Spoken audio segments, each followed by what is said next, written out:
how do you explain when things don't go as we assume? Or better, how do you explain when others are able to achieve things that seem to defy all of the assumptions? For example, why is Apple so innovative? Year after year after year after year, they're more innovative than all their competition. And yet, they're just a computer company. They're just like everyone else. They have the same access to the same talent, the same agencies, the same consultants, the same media. Then why is it that they seem to have something different? Why is it that Martin Luther King led the civil rights movement? He wasn't the only man who suffered in a pre-civil rights America, and he certainly wasn't the only great orator of the day. Why him? And why is it that the Wright brothers were able to figure out controlled powered manned flight when there were certainly other teams who were better qualified, better funded, and they didn't achieve powered manned flight, and the Wright brothers beat them to it? There's something else at play here. About 3.5 years ago, I made a discovery, and this discovery profoundly changed my view on how I thought the world worked, and it even profoundly changed the way in which I operate in it. As it turns out, there's a pattern. As it turns out, all the great and inspiring leaders and organizations in the world, whether it's Apple or Martin Luther King or the Wright brothers, they all think, act, and communicate the exact same way, and it's the complete opposite to everyone else. All I did was codify it. And it's probably the world's simplest idea. I call it the golden circle.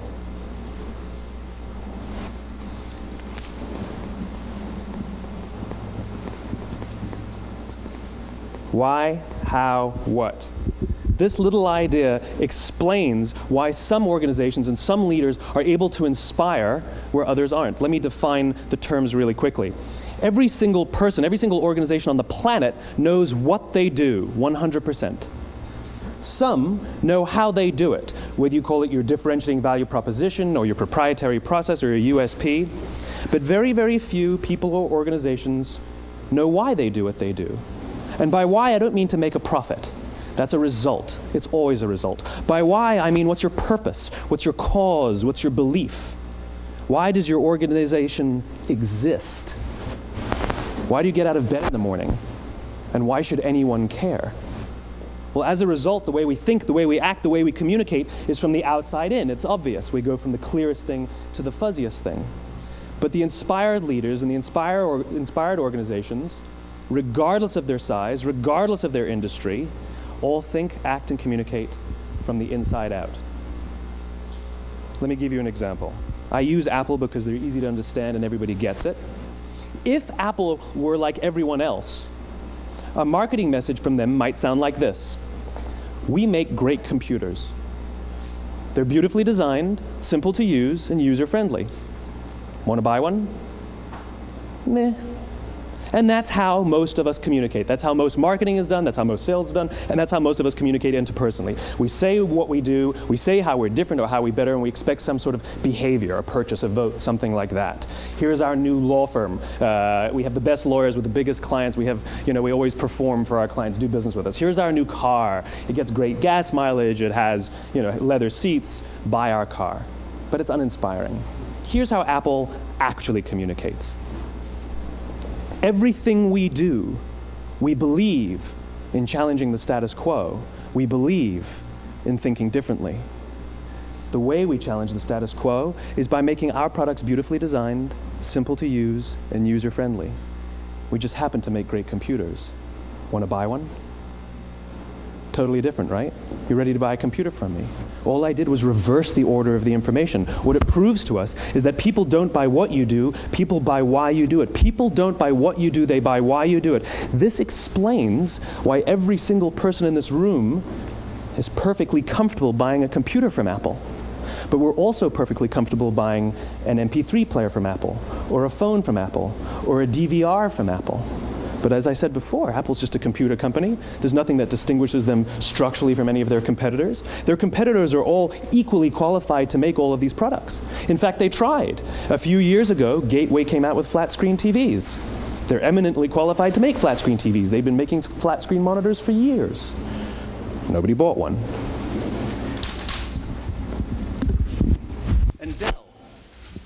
Dell came out with MP3 players and PDAs. And they make great quality products, and they can make perfectly well-designed products, and nobody bought one.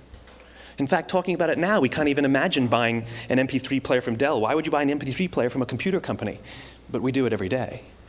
People don't buy what you do, they buy why you do it. The goal is not to do business with everybody who needs what you have. The goal is to do business with people who believe what you believe. Here's the best part. None of what I'm telling you is my opinion. It's all grounded in the tenets of biology, not psychology, biology. If you look at a cross-section of the human brain, looking from the top down, what you see is the human brain is actually broken into three major components that correlate perfectly with the golden circle. Our newest brain, our Homo sapien brain, our neocortex, corresponds with the what level. The neocortex is responsible for all of our rational and analytical thought and language. The middle two sections make up our limbic brains, and our limbic brains are responsible for all of our feelings, like trust and loyalty. It's also responsible for all human behavior, all decision-making, and it has no capacity for language. In other words, when we communicate from the outside in, yes, people can understand vast amounts of complicated information like features and benefits and facts and figures. It just doesn't drive behavior. When we communicate from the inside out, we're talking directly to the part of the brain that controls behavior, and then we allow people to rationalize it with the tangible things we say and do. This is where gut decisions come from. You know, sometimes you can give somebody all the facts and your figures, and they say, I know what all the facts and details say, but it just doesn't feel right. Why would we use that verb? It doesn't feel right.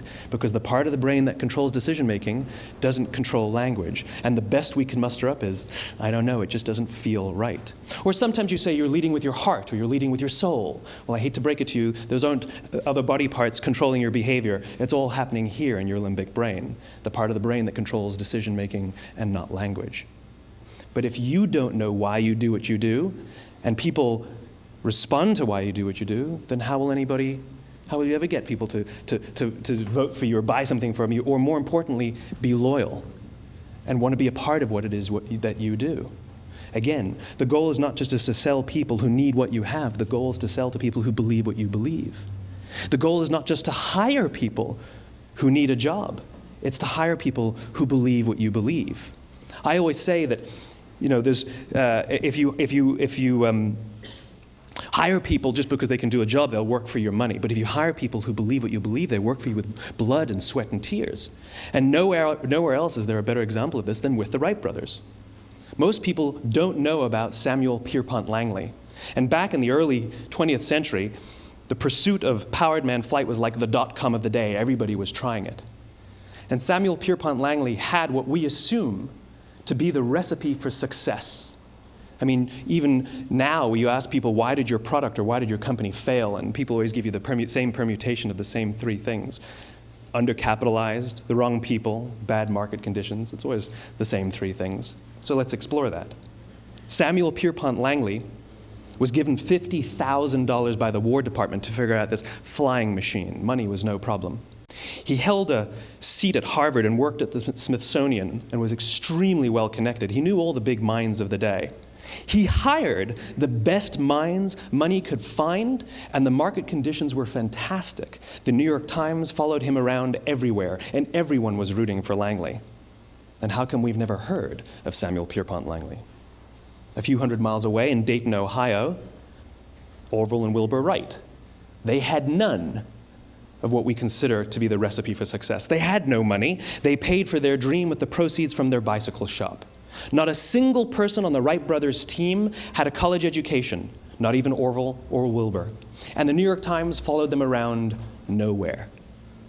The difference was Orville and Wilbur were driven by a cause, by a purpose, by a belief. They believed that if they could figure out this flying machine, it'll change the course of the world. Samuel Pierpont Langley was different. He wanted to be rich, and he wanted to be famous. He was in pursuit of the result. He was in pursuit of the riches. And lo and behold, look what happened. The people who believed in the Wright brothers' dream worked with them with blood and sweat and tears. The others just worked for the paycheck.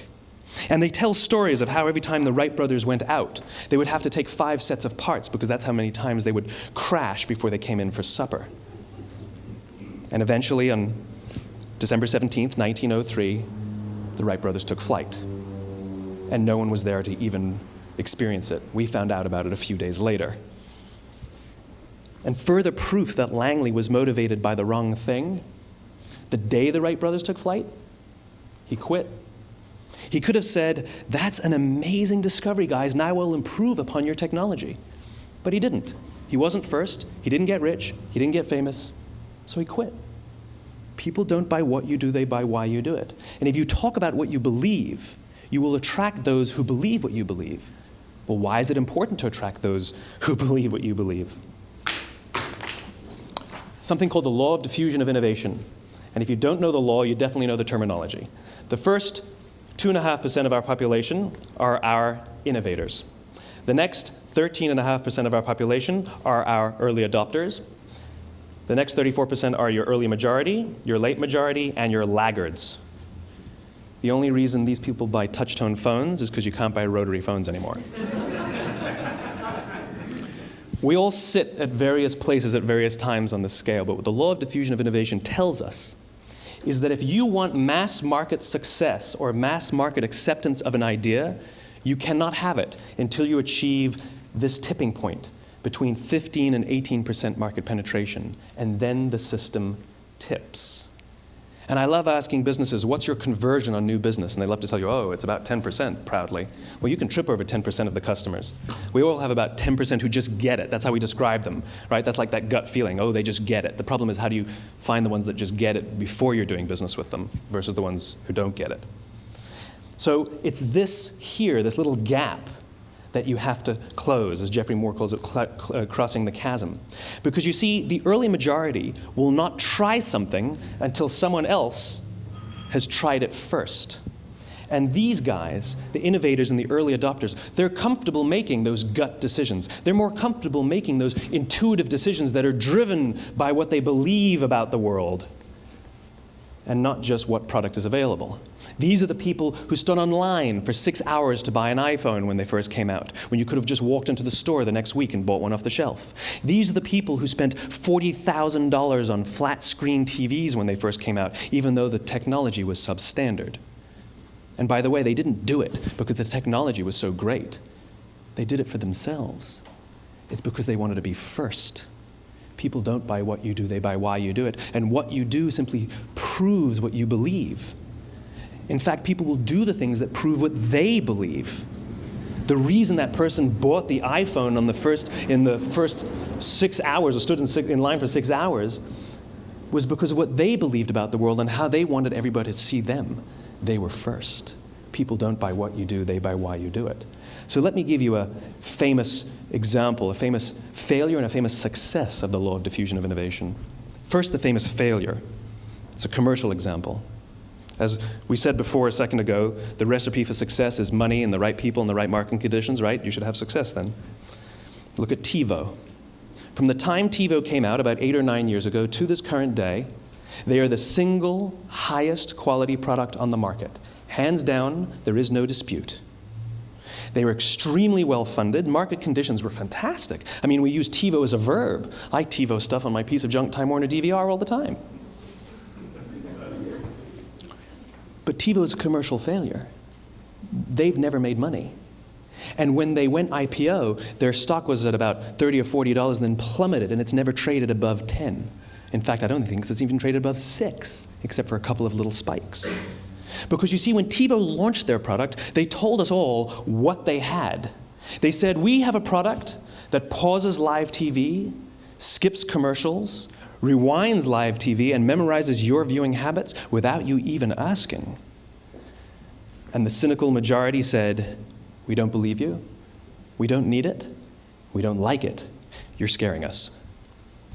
What if they had said, if you're the kind of person who likes to have total control over every aspect of your life, boy, do we have a product for you.